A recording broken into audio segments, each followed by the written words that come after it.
My name is David, and this story starts with betrayal. A betrayal so deep it changed everything I thought I knew about my family. It all started on a quiet evening, with my phone ringing. The voice on the other end belonged to my mother, Marissa. "David, we just can't afford the beach house this year," she said, her tone heavy with a sadness I could tell wasn't genuine. "Your father's business isn't doing as well as we had hoped." I sat at my desk in my small apartment, the calendar in front of me mocking my anticipation. It was July, the time for our annual family vacation at the beach house, a tradition spanning over 2 decades. I'd already taken time off work, and I'd been looking forward to it all year. But now, it seemed like that dream was slipping away. "Are you sure?" I asked, trying to hide the disappointment that was quickly settling in. "I can help with the costs, Mom. I know how much this means to everyone." But her response came quickly, and almost too urgently. "No, David, it's better if we all just skip it this year. Your siblings Daniel and Lily have already agreed that it's for the best." It should have raised red flags, her quick dismissal of my offer. But instead, I let it slide, trying to process the loss of what I thought was a sacred tradition. After hanging up, I tried to distract myself. The thought of losing the one thing that had tied our family together was unbearable. Maybe it was just the disappointment talking. Perhaps there was some reasonable explanation. But deep down, I knew something wasn't right. 2 weeks later, I found out just how wrong I was. It wasn't just that the trip had been canceled. It was that I had been left out entirely. I was scrolling through Instagram during my lunch break when I saw it. A photo posted by Lily, my younger sister. There they were, my entire family, lounging on the deck of our beach house, the golden sunset behind them, drinks in hand. The caption read, "Perfect start to our annual family vacation. Family time #sunset. My heart dropped. They hadn't canceled the trip, they had just excluded me. My hands trembled as I scrolled through more pictures. There was Daniel, manning the grill. My father, opening a bottle of champagne. My mother, arranging a centerpiece on the dining table outside. The posts kept coming, each one a slap in the face. How could they do this to me? I felt the weight of years of subtle exclusions, those missed family dinners, the times they coordinated outfits for pictures and I was always left out. But this was the final blow. The beach house wasn't just a place. It was a symbol of our family's unity. My grandfather had bought it in 1965 as a surprise for my grandmother, and it had been our summer gathering spot ever since. I had learned to swim in that ocean. I had my first kiss under that boardwalk. How could they take that from me? I pulled up my mother's number but stopped before calling. What would confronting them do? They had already made it clear where I stood in their eyes. Instead, I opened my laptop and began searching through old emails. I needed to understand why they felt so confident in leaving me out. After hours of digging, I found the answer, and it made my blood run cold. Last year, when the family trust was being restructured after Grandpa's death, I had signed a stack of papers. My father handed me. He assured me they were just routine, nothing to worry about. I trusted him. Why wouldn't I? He had always managed the family's financial matters. I had signed where he pointed, never bothering to read the fine print. Now, looking at the copy of the document I had pulled from my files, I saw the truth. I had signed away my share of the beach house ownership to a family LLC controlled by my parents. They had planned this. They had manipulated me into signing away my rights to the beach house and then slowly edged me out of family gatherings. They'd been working on this for months, but they made one critical mistake. Before Grandpa passed away, he had pulled me aside. "David," he said, his voice weak but sharp, "I've left something for you with Harold. Promise me you'll go see him if anything feels wrong with the family." I dismissed it at the time, thinking it was just the ramblings of a dying man. But now, I wondered if my grandfather had seen all of this coming. I called Harold, Grandpa's lawyer, immediately. When I heard his voice on the line, it was like hearing a piece of the past. "David," Harold said warmly, "I've been expecting your call. Your grandfather was a wise man. Can you come to my office tomorrow morning?" I didn't hesitate. I made sure to clear my schedule and set my course for Harold's office the next day. Something was happening, something that would change everything. The drive to Harold's office felt surreal. As I navigated the quiet streets of the small town, I kept replaying everything in my mind: the beach house, the betrayal, the years of manipulation. But I was determined. I wasn't going to let them take everything from me, not without a fight. When I arrived at Harold's office,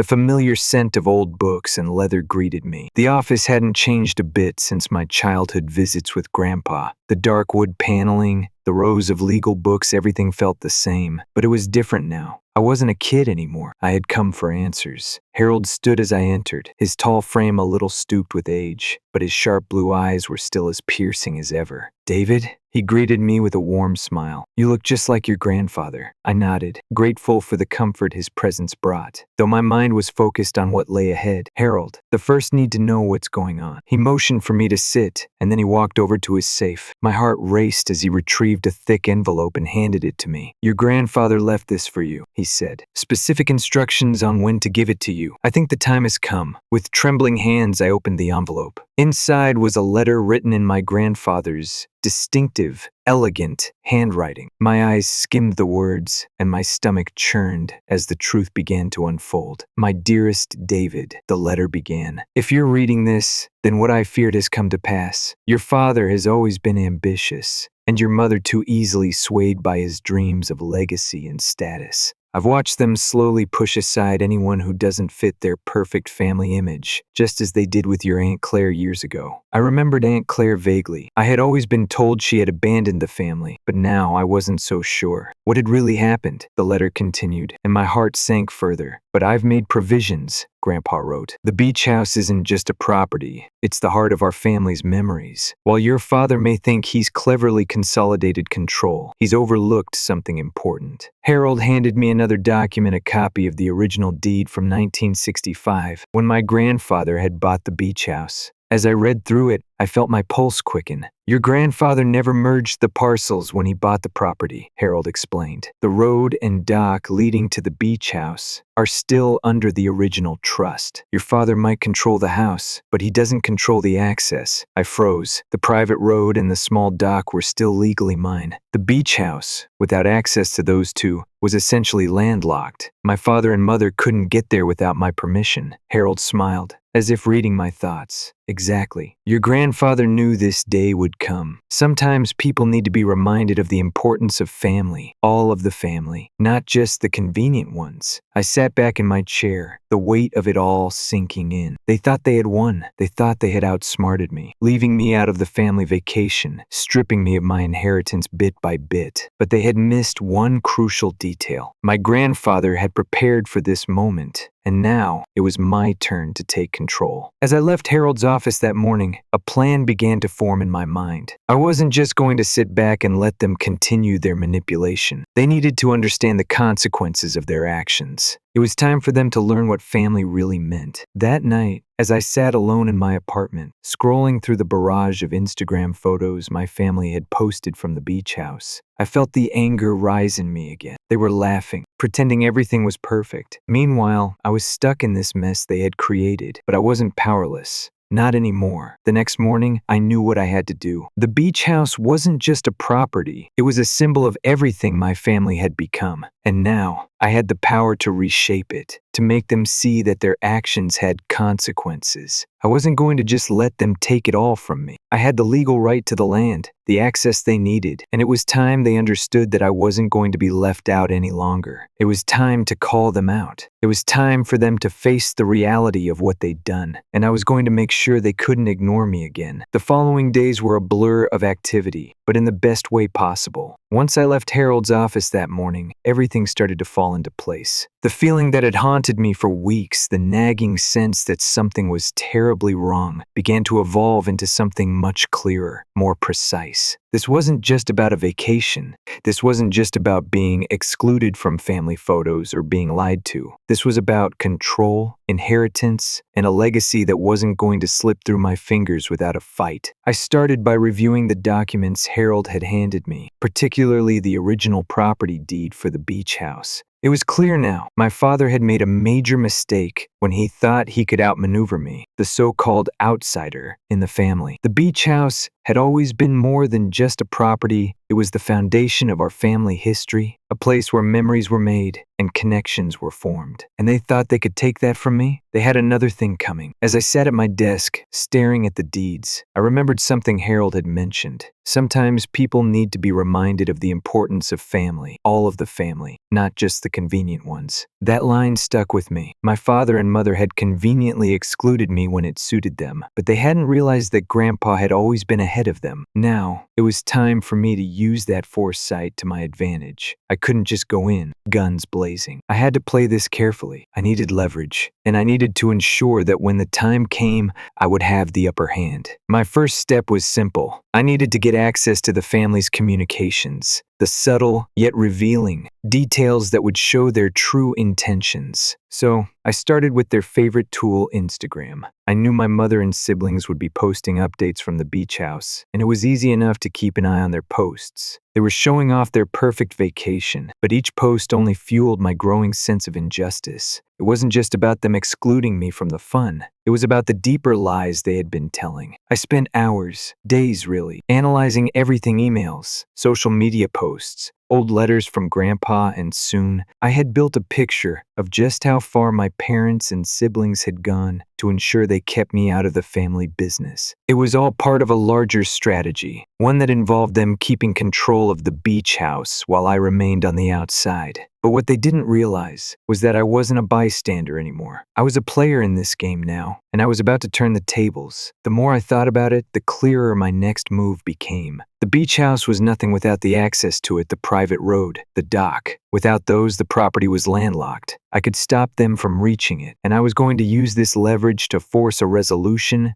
one that would put me back into the family fold in a way that was impossible to ignore. But I wasn't going to just cut them off. That would be too easy. No, I was going to let them feel the weight of their own actions first. I would let them sweat, let them suffer. I'd let them think they were in control, that they had the upper hand. And then, when they were desperate enough, I'd come in with my terms. I called Harold the next morning to start putting my plan into motion. He had already been briefed on the legal aspects, but I needed him to help me ensure everything was done above board. I didn't want them to have any grounds to accuse me of anything underhanded. "David," he said on the phone when I explained my plan, "you're right to approach this with caution, but remember, you have the power. Your grandfather saw this coming. He wouldn't have left you that trust if he didn't believe you could handle it." Those words stuck with me. It wasn't just about getting revenge. It was about restoring balance, restoring what had been taken from me. Later that afternoon, I started drafting a letter to my family. It would be the first move in my plan, and I knew it had to be precise. I needed to communicate my intentions clearly, to let them know that I knew exactly what they had done, and I was ready to make them face the consequences. As I wrote the letter, I couldn't help but think about how my father had always been the one to steer the ship. He'd been the one who called all the shots, the one who always had the final say. He had been my role model for so many years, but now,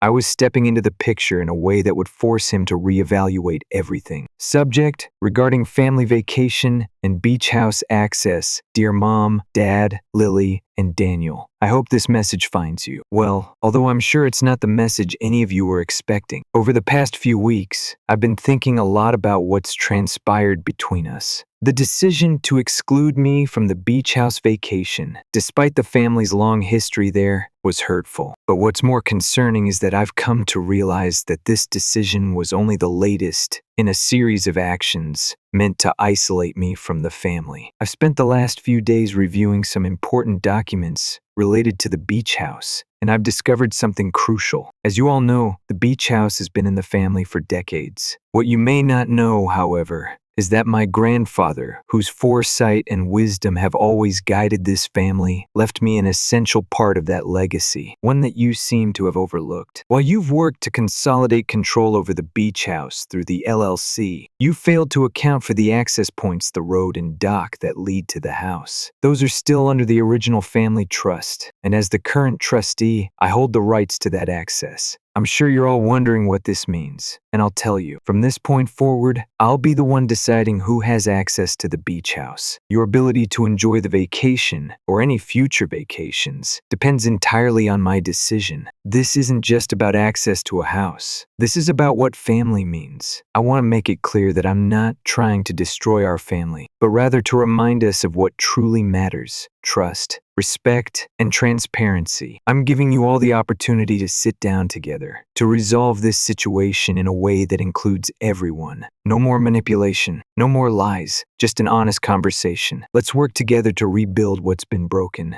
Sincerely, David. When I hit send, I leaned back in my chair, breathing deeply. This was it. My plan was in motion. The next few days felt like an eternity. My phone buzzed constantly with messages from my mother, father, and even Lily and Daniel. They were scrambling, trying to figure out how to fix things, but I knew they couldn't. Not this time. The real turning point came when I received a call from my father. His voice, usually so confident and commanding, now sounded desperate. David, we need to talk. This is ridiculous. The vacation is ruined. You're making this about something bigger than it needs to be. Just fix the road access, and we can all move on. But I wasn't going to let them off the hook that easily. No, Dad, I said, my voice steady. This is about more than just the vacation. This is about the way our family works. If you want to fix this, you need to start being honest with me. You've treated me like an outsider for too long. It ends now. The silence on the other end was deafening. He didn't know how to respond, and that, in itself, was victory. The days after sending my letter were a roller coaster of emotions. At first, I was flooded with a sense of satisfaction, the kind that only comes when you know you've done the right thing. I had sent the message, and now it was out of my hands. I could sit back, wait, and see how my family responded to the hard truth I had laid bare for them.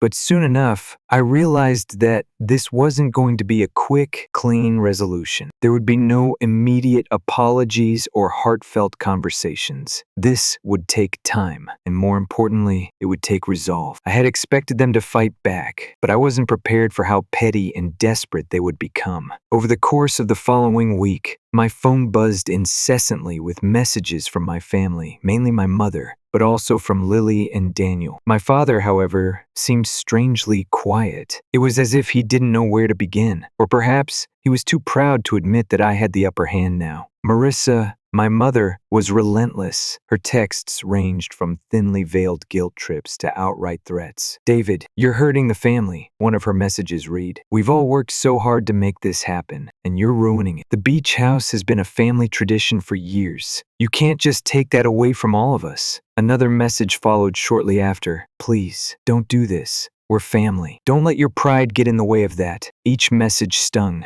It wasn't the content itself, but the familiar manipulation I could hear in her words. She was trying to guilt me, as she always did, into backing down. But I wasn't going to fall for it this time. I had a plan, and I was going to see it through. Lily, too, added her voice to the chorus. Her texts were more passive-aggressive, attempting to appeal to me on a personal level. David, I don't get why you're doing this, she wrote. We're all just trying to have a good time. It's just a vacation. Why do you have to make this a big deal? I get that you're upset, but don't take it out on everyone else. We love you, you know. I could almost hear her tone in my mind, sweet, sympathetic, but with that undercurrent of guilt. I knew Lily wasn't really speaking for herself. She was speaking for my parents, trying to make me feel like the bad guy in all of this. But I wasn't fooled. I saw her for what she was, a pawn in my parents' game. It was Daniel, though, who took things a step further. His message was the most direct, the most confrontational. Dad's about to lose it, David. You're really going to ruin everything over some damn property? You know this is bigger than you. Why do you always have to make things difficult? What's your real problem? You've got to be more reasonable. I shook my head as I read his message. Dad's about to lose it? It was almost laughable. They thought they could intimidate me, that I would just back down and let them keep everything as it was. But they didn't realize how far I was willing to go. I didn't respond to any of the messages. I didn't need to. They had already revealed their hand. Now it was time for me to show them that I wasn't playing games.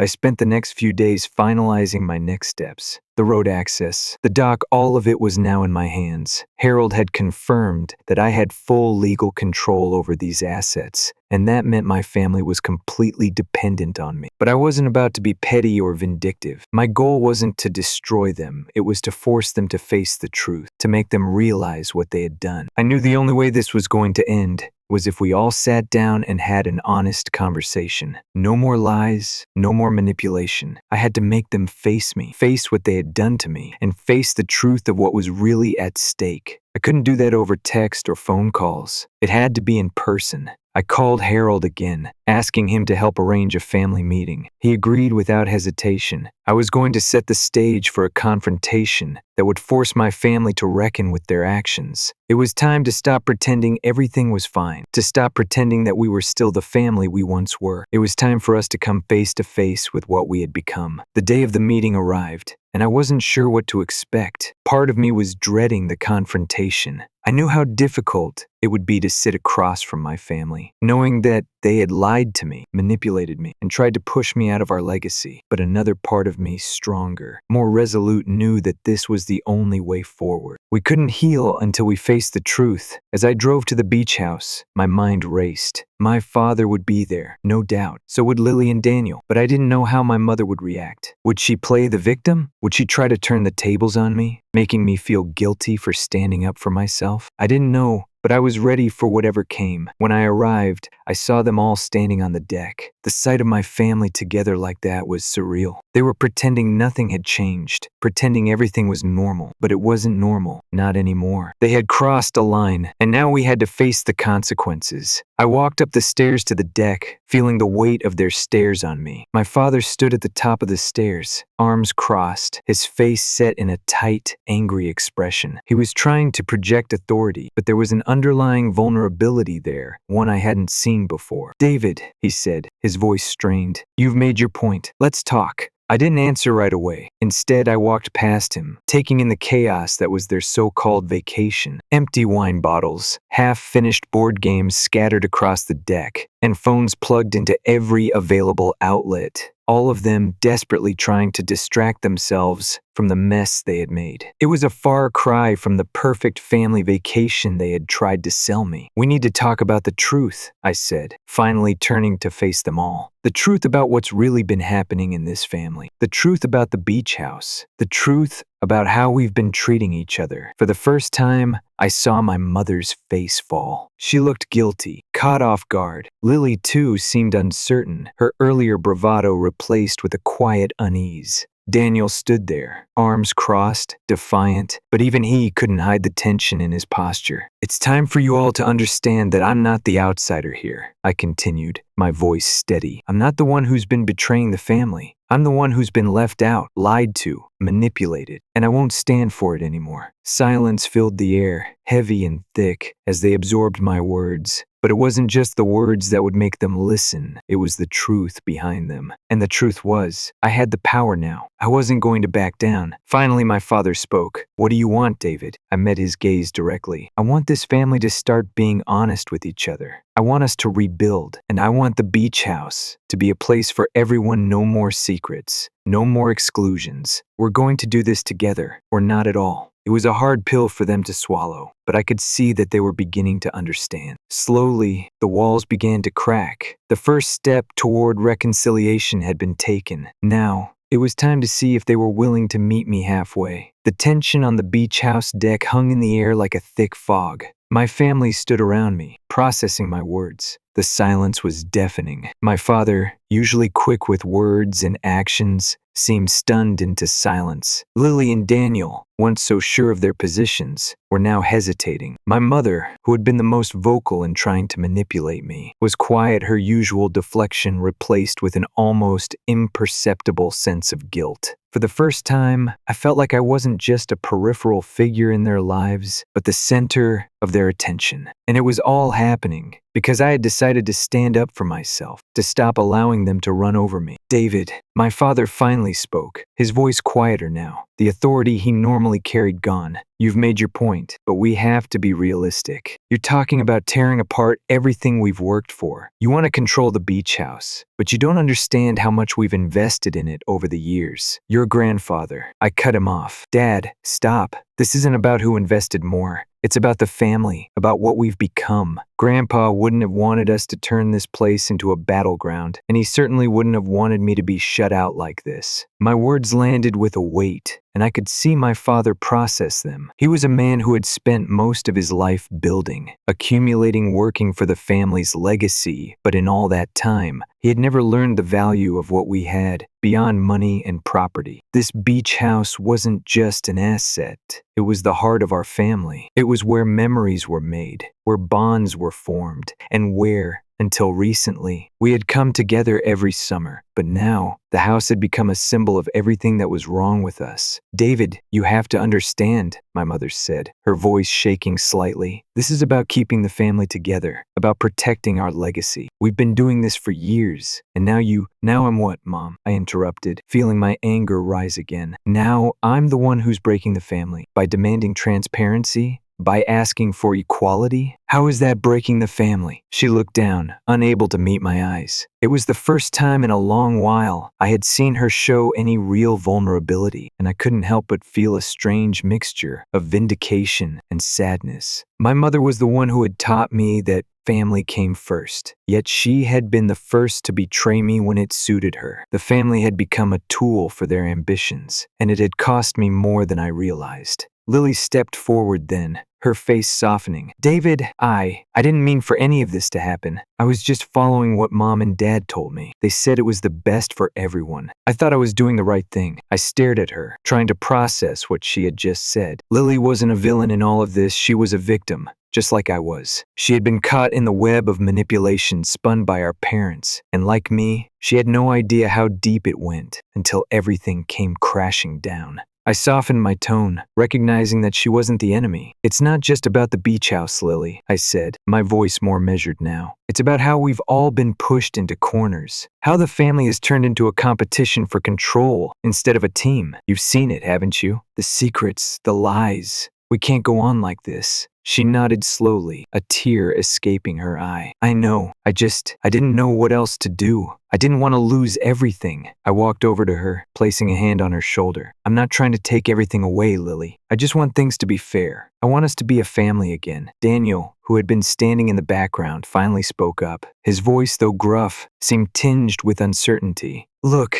David, I get it. We all made mistakes, but this isn't the way to fix things. You can't just take control of the beach house and expect everything to be fine." I turned to him, my eyes locked with his. "I'm not doing this to control you, Daniel. I'm doing this to take back what's mine, what's rightfully ours. The beach house is part of our legacy, and it belongs to all of us, not just to Dad and Mom." Daniel shifted uncomfortably. He knew I was right, but admitting it would mean admitting the role he had played in all of this. "You think I don't know that?" he muttered. "You think I don't see what's going on? I don't know how to fix it. It's too much, too complicated." I stepped forward, laying the groundwork for what was to come next. "It's not too complicated, Daniel. It's simple. We rebuild. We work together. We create a trust structure that protects all of us, ensures transparency, and guarantees no one can be left out. We make decisions together as a family, not as separate factions. This doesn't have to tear us apart, but if we don't act now, it will." I could see the doubt in his eyes, but there was something else there now, too, a glimmer of hope. Maybe he didn't believe it was possible yet, but he was starting to understand that I wasn't going to back down. I wasn't going to allow my family to continue living in a lie. The conversation turned towards specifics. Harold, who had been standing off to the side during the exchange, stepped in to explain the logistics of my proposal. "David is right. We can establish a new structure for the property, one that reflects fairness and equality for all family members. This will require full cooperation, but I believe it's the only way to protect the legacy of the beach house and ensure that it remains in the family for generations to come." I could see that my parents weren't entirely convinced, but they had no choice but to listen. This wasn't about me forcing my will on them. It was about them seeing that the way they had handled things had failed. It was about them realizing that I wasn't asking for control. I was demanding respect, fairness, and inclusion. And slowly, bit by bit, they began to come around. It wasn't an easy conversation. We argued, debated, and pushed back against each other. But eventually, we reached an agreement. The beach house, the road, the dock, they would all be held in a new family trust. We would restructure everything to ensure equal access and ownership for all of us. with no one being excluded. There would be transparency in all future decisions, and we would meet regularly to discuss and resolve any family matters. It wouldn't be perfect, but it was a start. Later that evening, as the sun set over the horizon, I stood on the deck, looking out at the ocean. The sound of the waves crashing against the shore filled the air, and for the first time in a long while, I felt a sense of peace. My family had come together.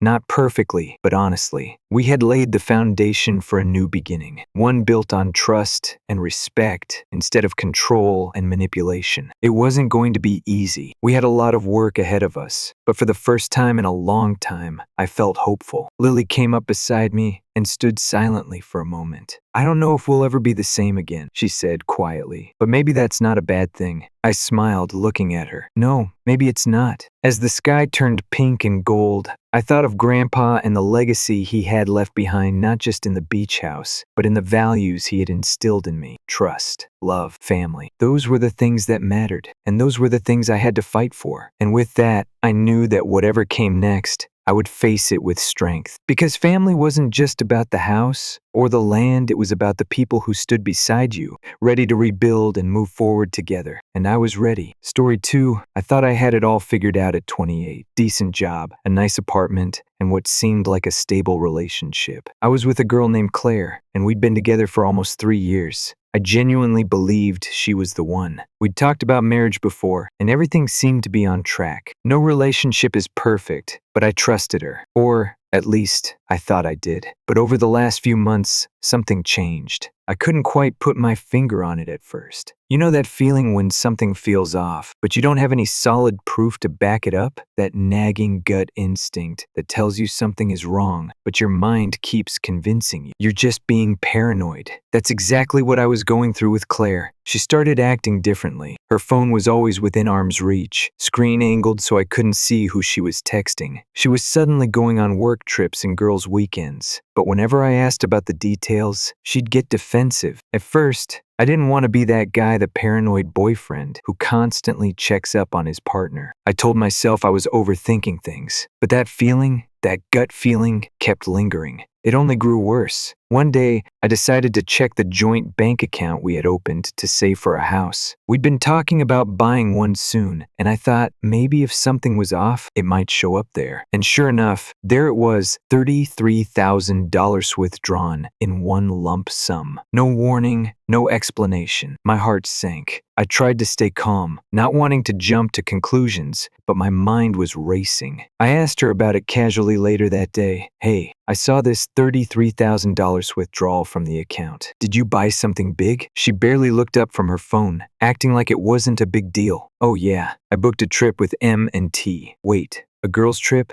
You didn't mention that to me." She rolled her eyes, clearly irritated. "I didn't think I needed to give you a play-by-play of my plans." Her response hit me like a punch to the gut. I wasn't asking for every detail, but $33,000 was a lot of money, especially since we'd been saving for a house. "But we're supposed to be saving for the house. This is a big deal." She gave me a look, like I was the crazy one. "We'll make it back. Relax. It's not the end of the world." Her nonchalant response only made me more frustrated, but I kept my cool. Maybe I was overreacting, I told myself. She probably just needed a break, and I shouldn't make a big deal out of it. But that night, I couldn't sleep. Something about it felt wrong. So I did something I never thought I'd do. I went through her phone. I wasn't proud of it, but when you feel like someone's lying to you, sometimes you have to do what you think will give you the truth. And sure enough, I found what I was looking for. There were emails, text messages, flight bookings, everything. She wasn't going on a girls' trip. She was going on a vacation with her ex. My stomach dropped as I stared at the screen, my mind spinning. It wasn't even about the money anymore. It was the betrayal, the lies. I could have confronted her right then and there, but I didn't want to give her the satisfaction of seeing how deeply she'd hurt me. I wanted her to feel that same panic I was feeling, so I waited. I acted like everything was fine, like I didn't know a thing. The next morning, I kissed her goodbye as she left for her trip, telling her to have fun. As soon as the door shut behind her, I rushed to my laptop. Without thinking, I froze our joint bank account. I didn't care if it was right or wrong. I just wanted her to feel the consequences of her actions. A few hours later, my phone rang. It was her, and she was furious. "What the hell did you do?" she screamed as soon as I answered. I leaned back in my chair, trying to hide the satisfaction in my voice. "What are you talking about? My card is getting declined everywhere. What did you do to the account?" "I froze it," I said, trying to keep my voice calm. "I thought it was the least I could do after finding out you're going on vacation with your ex."